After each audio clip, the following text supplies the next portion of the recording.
அடுத்ததாக நெல்லையில் ஓய்வு பெற்ற காவல் அதிகாரி ஜாகிர் ஹுசேன் நேற்று காலை கொலை செய்யப்பட்டார்.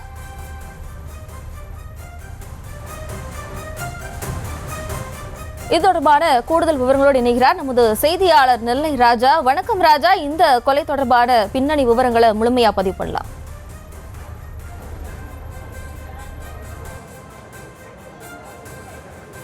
வணக்கம்.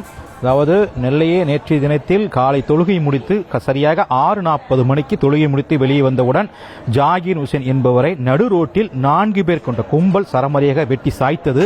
தொடர்ந்து நேற்றைய தினத்தில் 3 தனிப்படைகள் அமைத்து தீவிரமாக தேடி வந்த நிலையில் தற்பொழுது ஏற்கனவே நேற்றைய தினத்தில் 2 பேர் சரணடைந்தனர் நெல்லை மாவட்ட நீதிமன்றத்தில். தொடர்ந்து உடலை வாங்கப் போவதில்லை மகள்கள் மற்றும் மகன்கள் அறிவித்த நிலையில் இன்றைய தினத்தில் அதுக்கு ஒருவர் தற்பொழுது 3 தனிப்படைகள் அமைத்து நெல்லை, தென்காசி, மதுரை, தூத்துக்குடி உள்ளிட்ட பல பகுதிகளில் தீவிரமாக குழுக்கள் அமைத்து தீவிரமாக தேடி வந்த நிலையில் தற்பொழுது பாளையங்கோட்டை ரெட்டியார்பட்டி பகுதியில் இருக்கக்கூடிய ரெட்டியார்பட்டி மலை பகுதிக்கு அடியிலே இருக்கக்கூடிய அந்த பகுதியில் பதுங்கியிருக்க ரகசிய தகவல் காவல்துறைக்கு கிடைத்திருக்கிறது.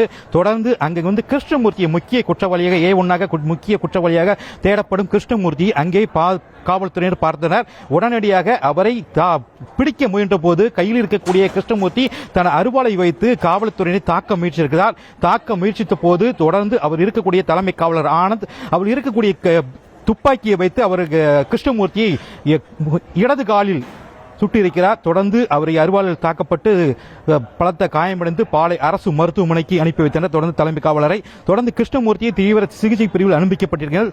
மேலும் இருக்கக்கூடிய ஒரு நபரை குற்றவாளியை தீவிரமாக தேடி வருகின்றனர்.